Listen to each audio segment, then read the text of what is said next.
Au stade Marcel de Flandre, dans le cadre de la 17e journée de Top 14, Clermont et La Rochelle s'affrontent dans un match charnière de leur saison. Les deux équipes sont aux portes du Top 6 et l'une d'elles aura sans doute des difficultés à l'intégrer en cas de défaite ce soir. Ali Verity Raka est le capitaine de l'ASM pour cette rencontre. Ce sont les Clermontois qui vont ouvrir le score en début de match. 8 minutes et cette pénalité de Benjamin Ourda-Pieta récompense un bon début de match des Clermontois. Mais derrière, c'est La Rochelle qui va immédiatement réagir, seulement 4 minutes plus tard. Kerbarlo part dans le fermé, Botia est au relais, on repart sur le grand champ. Un point de fixation, et Kerbarlo repart de l'autre côté avec le relais de Seuiteni. Tanga sert ensuite Cancorier, l'ancien Clermontois inscrit le premier essai de la rencontre pour son équipe. On revoit cette très belle combinaison et la passe parfaite pour fixer le dernier défenseur de Johan Tanga.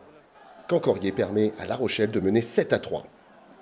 Peu avant la 20e minute, c'est un groupé pénétrant, la spécialité maison, qui va faire des différences.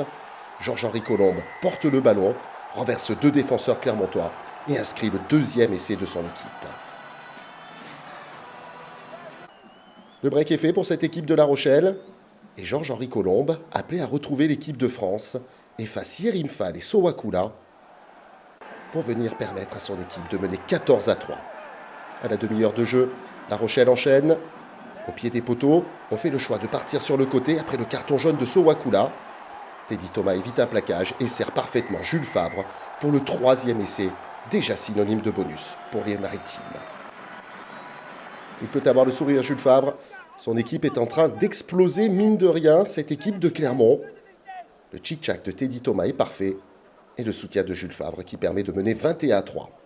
Juste avant la pause, un nouveau groupé pénétrant va permettre à cette équipe de La Rochelle de s'envoler. Un premier arrêt. Mais la machine se remet ensuite en route et la déferlante noire va être inarrêtable. Ballon bien au chaud dans les mains. C'est finalement Quentin Lespiot qui vient inscrire déjà le 4e essai Rochely. C'est la mi-temps et La Rochelle mène 28-3 dans une rencontre à sens unique. En deuxième période, Clermont tente de réagir sur les toutes premières minutes, mais il n'en faudra pas plus que 5 à cette équipe de La Rochelle pour partir une nouvelle fois à dame. Un jeu au pied d'Astoy, les Clermontois cafouillent, Brice Dulin est au relais et Teddy Thomas appelle le ballon pour venir inscrire le 5e essai de son équipe. C'est imparable, il y a de la variété dans le jeu rochelais.